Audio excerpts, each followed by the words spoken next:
বলো আমাকে hi. All good, say all good, all good, very nice. এরপরে আমাকে জিজ্ঞেস করো আমি অল গুড আছি কিনা, জিজ্ঞেস করো। How are you? Oh very good. তো আমি যখন এই স্কুলে আসি, তোমাদের সাথে থাকি, তখন মনে হয় এই দিনটা আমার জীবনের সব থেকে সুন্দর দিন। I am on top of the world flying. কিছুদিন আগে, ভেরি রিসেন্টলি, ফেসবুকে আমি দেখছিলাম অনেক প্রাক্তনী দাদা দিদিরা লিখছে, প্রাউড টু বি কমলপুরিয়ান। আবার কেউ লিখছে, এটা আমাদের সৌভাগ্য যে এই স্কুলে আমরা পড়াশোনার সুযোগ পেয়েছিলাম। তখন মনে হয় যে কমলপুর নেতাজি হাই স্কুল এক অসাধারণ স্কুল। Cheers! Kamalpur Netaji high school এক অসাধারণ স্কুল। বলো KNHS, KNHS, KNHS, KNHS. Very good. I'll just be back. আমার মা, আমার সকল শিক্ষক মহাশয়, গুরুজন, আত্মীয় স্বজন, অল কারেন্ট টিচার্স অ্যান্ড অভিভাবক অভিভাবিকা, আপনাদের সকলকে জানাই আমার প্রণাম, শুভেচ্ছা ও ভালোবাসা। কমলপুর নেতাজি হাই স্কুলের সকল শিক্ষক মহাশয় অ্যান্ড শিক্ষিকা, প্রাক্তন অ্যান্ড পূর্ব, অসাধারণ। আমার সৌভাগ্য হয়েছে এই অসাধারণ স্কুলের তিনজন প্রধান শিক্ষক মহাশয়ের সান্নিধ্যে আসার। প্রথম হচ্ছে স্বর্গীয় শ্রী গোবর্ধন মিশ্র বাবু, amazing towering personality, exceptional leadership. দ্বিতীয় শ্রী সুভাষচন্দ্র মণ্ডল বাবু, আমাদের প্রিয় মণ্ডল বাবু, very dynamic, very good in communication, again exceptional leadership. And তৃতীয় আওয়ার কারেন্ট প্রধান শিক্ষক মহাশয় শ্রী তন্ময় বন্দ্যোপাধ্যায় বাবু, amazing personality, very dynamic, very good in communication and excellent in writing skills. What a skill! I really congratulate you to have that skill. And again, exceptional leadership. Kamalpur স্কুলকে অসাধারণ স্কুলে নিয়ে যাওয়ার জন্য ইনাদের অবদান ভাষায় প্রকাশ করা যায় না। I have no words to express. Big cheers for all of them.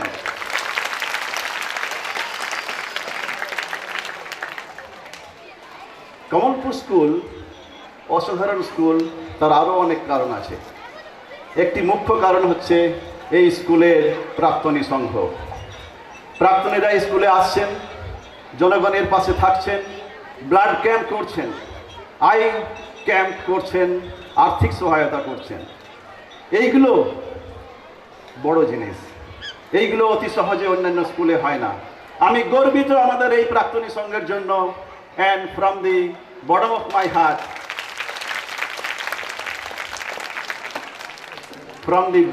my heart, আমি সমস্ত প্রাক্তনী সংঘের মেম্বারদের জানাই আমার শুভেচ্ছা, ভালোবাসা ও অসংখ্য ধন্যবাদ।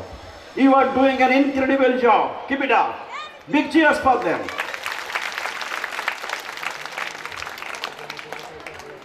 এরপর আমাদের মহিলা বন্ধুরা, আপনাদের দেখে আমি অনেক কিছু শেখার চেষ্টা করি। দিনের পর দিন যে কঠোর পরিশ্রম করে যান আর সব শেষে সমস্ত কিছু এত সুন্দরভাবে ম্যানেজ করে যান, এই অদ্ভুত শক্তি আপনাদের নারী শক্তি। এই নারী শক্তিকে আমি জানাই স্যালুট।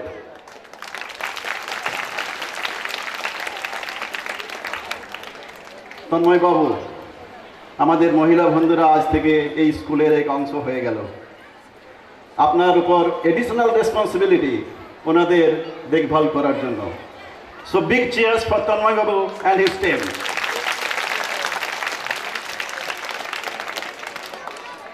এরপর এখানে রয়েছে আমার আরও 10টি প্রিয় স্কুল।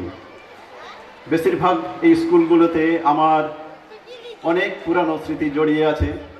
যদি কোনো দিন সুযোগ হয় আমি অবশ্যই যাওয়ার চেষ্টা করব, খুঁজে বেড়ানোর চেষ্টা করব সেই হারানো স্মৃতিদের।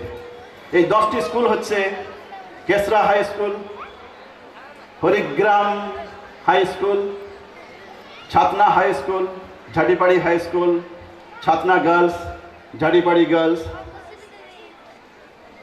বুধনপুর high school, Jamtara high school, Nabagram school, and Alijhara high school.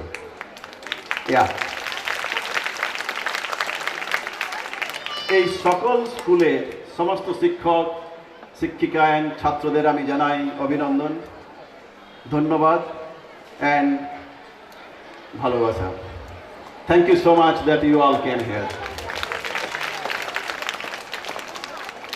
আজকে আমাদের এখানে আছেন এক স্পেশাল, ভেরি স্পেশাল গেস্ট, আমাদের বিডিও সাহেব শ্রী দুলাল ধাল্লা সাহেব।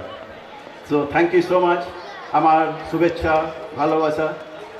Sourav Dhalla saheb, thank you so much for making this event an exceptional event. Thank you so much for your presence. এরপর very very very important, বলো কারা important? You all current students, তোমরা হচ্ছ আমাদের গর্ব, এই স্কুলের উজ্জ্বল ভবিষ্যৎ। তোমাদের এখন দায়িত্ব হচ্ছে এই স্কুলকে আরো উজ্জ্বল, আরো অসাধারণ করে তোলা। আর সেই জন্যই আমার এখানে আসা। আমার একটাই উদ্দেশ্য, তোমাদের উৎসাহিত করা। তাই এবারে আমি ঠিক করেছি নো স্পিচ, খালি আড্ডা হবে, আড্ডা উইথ মি। ওকে, এবারে বলো আড্ডা কাদের সাথে হয়? বন্ধুদের সাথে। তোমরা আমার বন্ধু, আমি তোমাদের ভালো বন্ধু, কারেক্ট? তাহলে আড্ডা হবে। আড্ডাতে কি হবে? তোমরা আমাকে প্রশ্ন করবে, আমি উত্তর গল্প বলে যাব, রাইট? আরেকটা ইম্পর্টেন্ট হচ্ছে যে প্রশ্ন করবে তার সঙ্গে সেলফি অবশ্যই হবে। Very good. So let's start our আড্ডা। First question. স্যার, চ্যাট জিপিটির অসম্ভব জনপ্রিয়তার পর থেকে এআই কথাটা বেশ ট্রেন্ডে এসেছে, এবং আমরা এটাও শুনছি যে এআই নাকি ভবিষ্যতে বর্তমান তরুণ প্রজন্মের জন্য চাকরির ক্ষেত্রে বাধা হয়ে দাঁড়াতে পারে। স্যার, আপনার কি মনে হয়?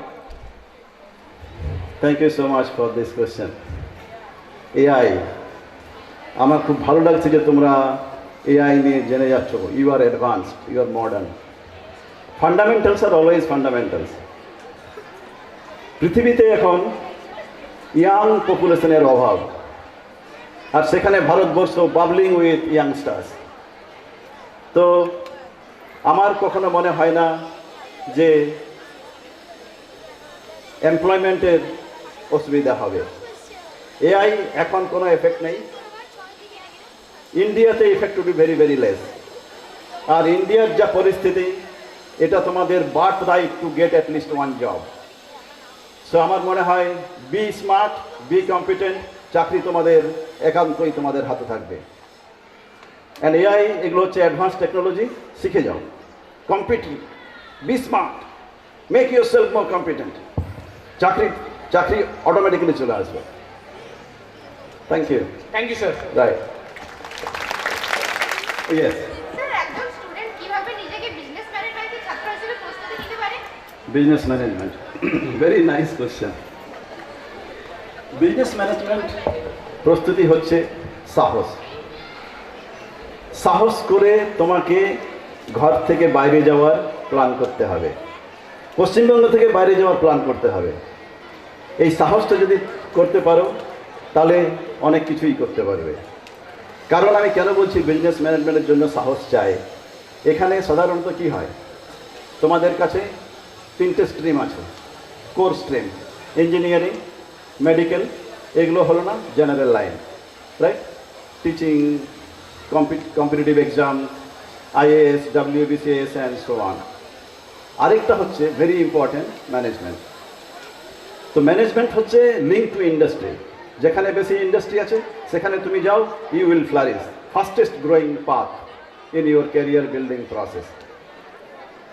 তো ম্যানেজমেন্টে যদি করতে চাও মাইন্ডকে স্ট্রং করো, বাকি সব তুমি অটোমেটিক্যালি সাপোর্ট পেয়ে যাবে। Thank you so much.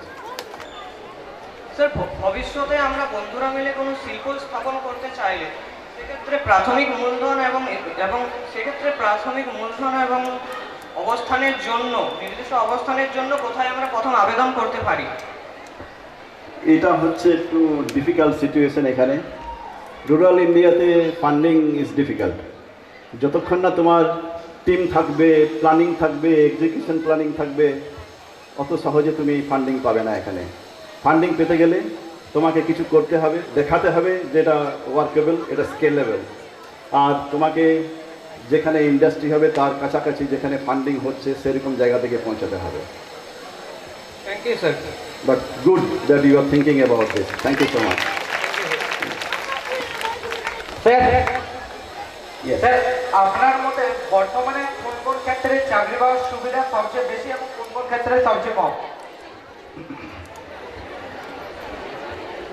Very interesting question. কোন ক্লাসে পড়ো তুমি? স্যার, 9। ক্লাস 9। তো তোমার গোল কি? Sir, MBBS. MBBS? কার্ডিওলজি। তাহলে তুমি ঠিক করে নিয়েছো তুমি মেডিকেলে যাবে, হ্যাঁ স্যার। কারেক্ট? এবার যারা মেডিকেলে গেল হয়ে গেল, যারা ইঞ্জিনিয়ারিং করবে ইঞ্জিনিয়ারিং হয়ে যাবে।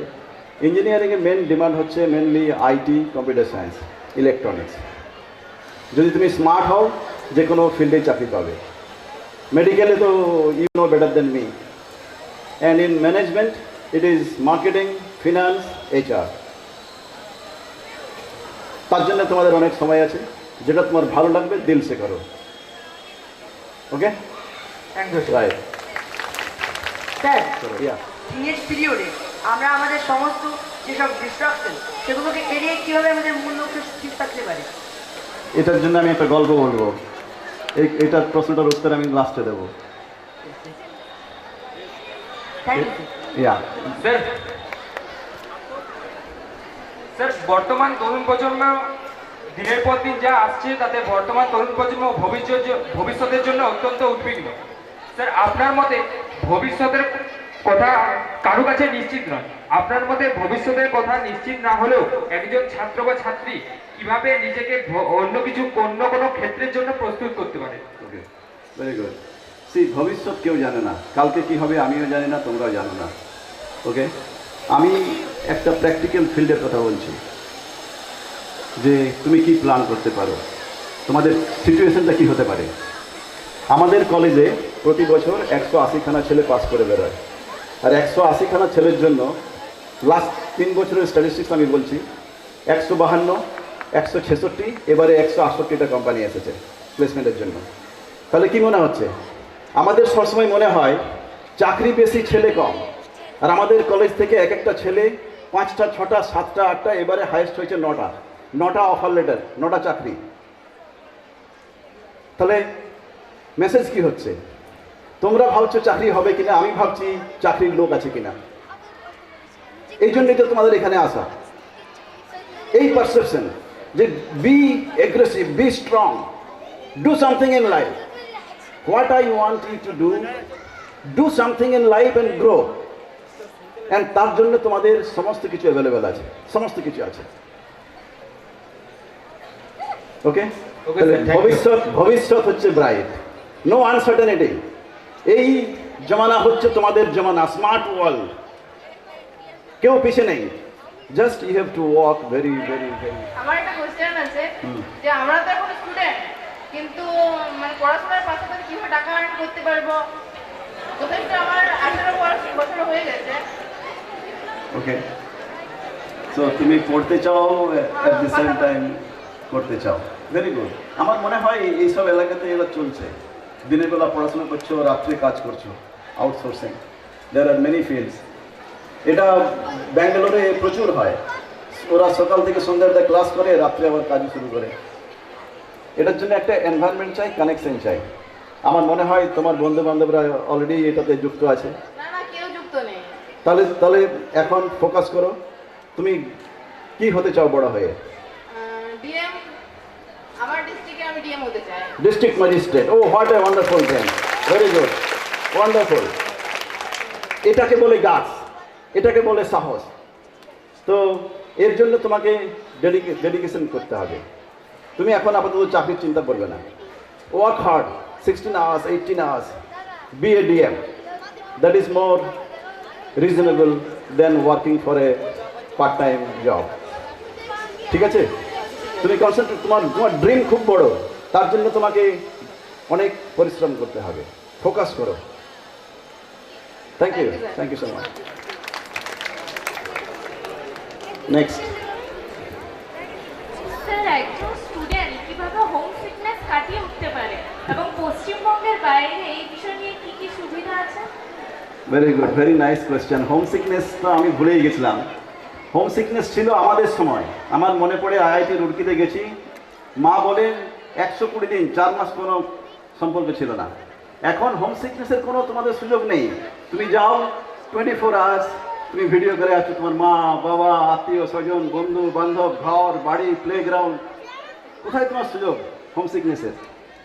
জাস্ট সাহস করে বাইরে গিয়ে দেখো, নো হোম সিকনেস। আর তোমার এনভায়রনমেন্ট এত স্মার্ট, খুব তাড়াতাড়ি তোমার বন্ধু বান্ধব হয়ে যাবে, তুমি আমাদের ভুলে যাবে। এটা হচ্ছে স্মার্ট ওয়ার্ল্ড। Thank you. আমাদের ব্র্যান্ডের পিছনে ঘুরতে হয় না, কিন্তু নিজেকে ব্র্যান্ড করতে হয়। এই ক্ষেত্রে আপনার কি মতামত? এটার জন্য ওই দুটো কোশ্চেনের উত্তর আমি একটা গল্পের মধ্যেই বলে দেবো। কিভাবে নিজের ব্র্যান্ড বানাতে হয়। নেক্সট। স্যার, আমার আপনার কাছে একটা কোশ্চেন আছে। ইয়েস। স্যার, আমরা কিভাবে একজন স্টুডেন্ট হিসেবে স্ট্রং হতে পারি এবং এই স্কুল লাইফের স্ট্রেস কাটিয়ে আমরা নিজেদের জীবনের লক্ষ্যের দিকে এগিয়ে যেতে পারি? আপনার কি মতামত? এই 3টে প্রশ্নের একটাই উত্তর, সেই গল্প আমি লাস্টে বলে দিচ্ছি। Thank you sir. ইয়া।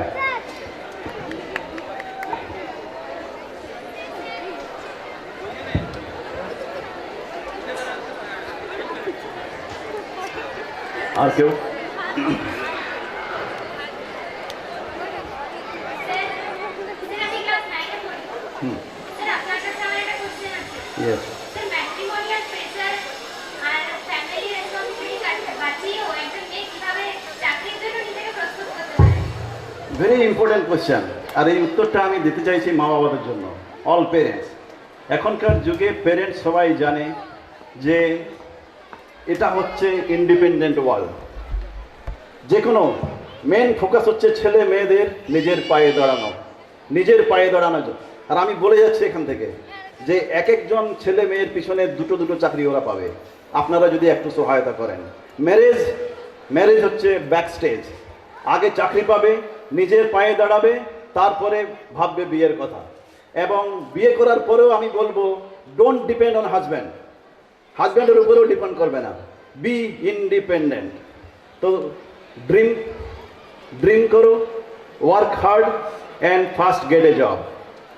আমার মনে হয় না কোনো অভিভাবিকা তোমাকে প্রেশার দেবে বিয়ে করার জন্য। So I think this is important to understand. Thank you so much. Nice. Sir, আমি ক্লাস 7 পড়ি। ওকে। তো স্যার, বর্তমান পরিস্থিতিতে ক্যারিয়ার নিয়ে ভাবনা চিন্তা বা পড়াশোনা কি শুধুমাত্র উচ্চ মাধ্যমিকের পরেই ভাবা উচিত? Very good question. কালকে আমি স্কুলে এসেছিলাম স্যার, সন্ধ্যেবেলা ওখানে কয়েকজন স্টুডেন্ট আমার কাছে আসে। একজন স্টুডেন্ট বলছে বাক্সিমুলে বাড়ি, ক্লাস 6 বা 7-এ পড়ে, খুব ভালোবাসে ইলেকট্রনিক্সের উপরে কাজ করার।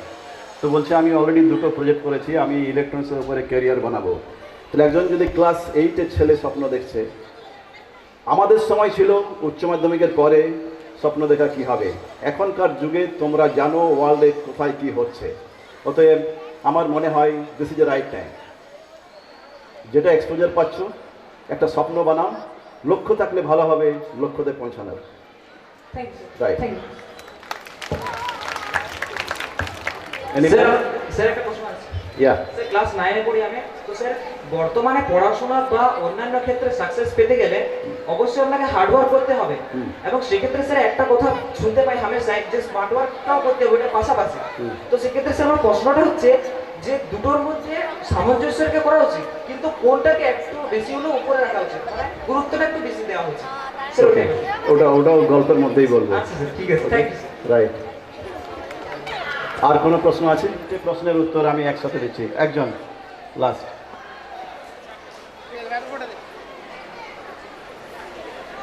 চারটে, ওকে। ওই তিনটে প্রশ্নের উত্তর চারটে,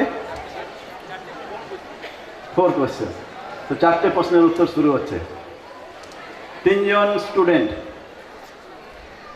স্টুডেন্ট একই স্কুলে পড়তো, বসে থাকতো লাস্ট বেঞ্চে বসে সবসময় ভাবতো কি হবে কি হবে না, এই করতে ফেল করতে পাস করতে কোনো রকমে উচ্চ মাধ্যমিক পাস করে স্কুল থেকে বেরিয়ে যায়। তারপরে চাকরির খোঁজে যায়, চাকরি তো পায় না। যখন চাকরি হলো না, ওরা জয়েন করলো মিস্ত্রির কাজ, আর ব্র্যান্ড বানালো মিস্ত্রি নাম্বার 1, মিস্ত্রি নাম্বার 2 অ্যান্ড মিস্ত্রি নাম্বার 3। তো এইটা কনস্ট্রাকশন সাইটে ওরা কাজ করছে। তো ওই পাশেই ছিল এক জঙ্গল, আর ওই জঙ্গলে থাকতো এক শক্তিশালী ঋষি।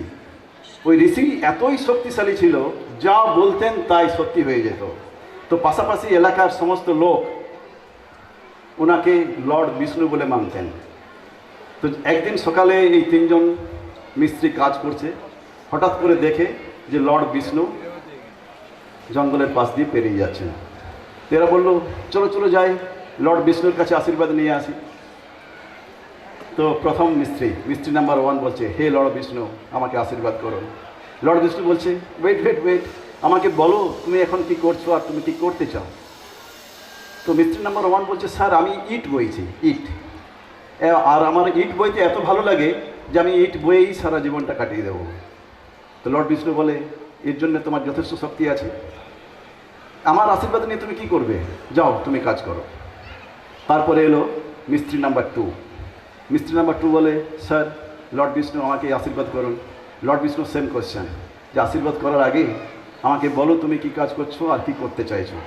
তো বলছে, স্যার আমি একটা দেওয়াল বানাচ্ছি, আর আমার দেওয়াল বানাতে ভালোই লাগে, আমি দেওয়াল বানাতেই জীবনটা কাটিয়ে দেবো। তখন লর্ড বিষ্ণু বলছে, আমার আশীর্বাদ নিয়ে তুমি কি করবে, তোমার যথেষ্ট যোগ্যতা বা ক্ষমতা রয়েছে দেওয়াল বানানোর জন্য, তুমি যাও তুমি কাজ করো। তারপর মিস্ত্রি নাম্বার 3 বলছে, হে লর্ড বিষ্ণু, আমি এক অতি সাধারণ মানুষ, দিন রাত শুধু কাজ করে যাচ্ছি, আর এখানে একটা বড় বিল্ডিং বানানোর চেষ্টা করছি। ভবিষ্যতে আমি রাজপ্রাসাদ বানাবো, ভবিষ্যতে আমি কারখানা বানাবো, যেখানে বহু লোকের খাওয়া দাওয়া থাকার আর কর্মের ব্যবস্থা হবে। হে লর্ড বিষ্ণু, এই জটিল কাজে আপনার আশীর্বাদ আমার একান্ত জরুরি। লর্ড বিষ্ণু তখন মনে মনে বলছেন যে আমি তো এই রকম মানসিকতার লোকের জন্যই খুঁজে বেড়াচ্ছি, এদেরকে যদি আমি আশীর্বাদ না করি তাহলে কাকে করব। বলছে, বেটা তথাস্তু, যাও তোমার সাকসেস অনিবার্য। তারপর বেশ কয়েক বছর পরে সে সাকসেসফুল হলো, বড় হয়ে উঠলো, কারখানা বানালো, প্রাসাদ বানালো, বহু লোককে চাকরি দিল। তারপরে সে একদিন তার স্কুলে ফিরে এসে স্টুডেন্টদের সঙ্গে ইন্টারাকশন হচ্ছে। একজন স্টুডেন্ট দাঁড়িয়ে বলছে যে, স্যার আপনি খুব ভাগ্যবান, আপনার মতো আমিও ভাগ্যবান হতে চাই, বলে দিন কি করে ভাগ্যবান হওয়া যায়। তখন মিস্ত্রি নাম্বার 3 বলছে, ভাগ্যবান কেউ কাউকে করে দেওয়া যায় না। তুমি যদি স্মার্ট হতে চাও, তুমি যদি ভাগ্যবান হতে চাও, ভাগ্য তোমাকে তোমার নিজের হাতে লিখতে হবে। ভাগ্য তোমাকে নিজের হাতে লিখতে হবে। যদি তুমি চাও, আমি বলে দিতে পারি কি করলে তুমি ভাগ্যবান হতে পারবে, কি করলে তুমি নিজের হাতে ভাগ্য লিখতে পারবে। কি চাও তোমরা? নিজের হাতে ভাগ্য লিখতে চাও? তাহলে উত্তরটা দিই। মিস্ত্রি নাম্বার 3 কি বলেছিল প্রথম জিনিস যেটা থাকতে হবে সেটা হচ্ছে কারেজ, সাহস, বিগ কারেজ। দ্বিতীয় হচ্ছে যে তোমাকে ঘর থেকে বেরোতে গেলেও সাহস চাই, পড়াশোনা করতে গেলেও সাহস চাই, চাকরি করতে গেলেও সাহস চাই, বিজনেস করতে গেলেও সাহস চাই। তার জন্য তোমাকে বড় সাহস চাই, বড় স্বপ্নের জন্য। তো সেকেন্ড হচ্ছে ড্রিম বিগ। অ্যান্ড তৃতীয় হচ্ছে যে এই স্বপ্নকে সহজ সাকসেসফুল করার জন্য তোমাকে নিরন্তর কাজ করে যেতে হবে। Work very very very very very hard. Okay, তো এইগুলো যদি করে যাও, তুমি ডিএম হতে চাইছো, dedicate yourself next until you get your dream successful. কখনো ছেড়ে দিলে চলবে না, তোমাকে তোমাকে সবসময় লেগে থাকতে হবে, not to give up. Okay, so focus on you, focus on your energy. তোমরা এখন স্টুডেন্ট, দুটো জিনিস করবে, পড়াশোনা আর খেলাধুলা। মোবাইলে নয়, মাঠে ফুটবল খেলতে হবে, ক্রিকেট খেলতে হবে, তোমাদেরকে খুব স্ট্রং হতে হবে। আর 8 to 10 hours মিনিমাম পড়াশোনা করে যেতে হবে। You will get everything. Ya, so thank you so much, thank you so much. এরপর আমি ধন্যবাদ জানাই সবাইকে আপনাদের প্রেজেন্সের জন্য। And special thanks to all the committee members, sir Subhashchandra Mandal babu, sir Tanmoy Babu, Pintu, Samiran, Shibdas, Madhu, R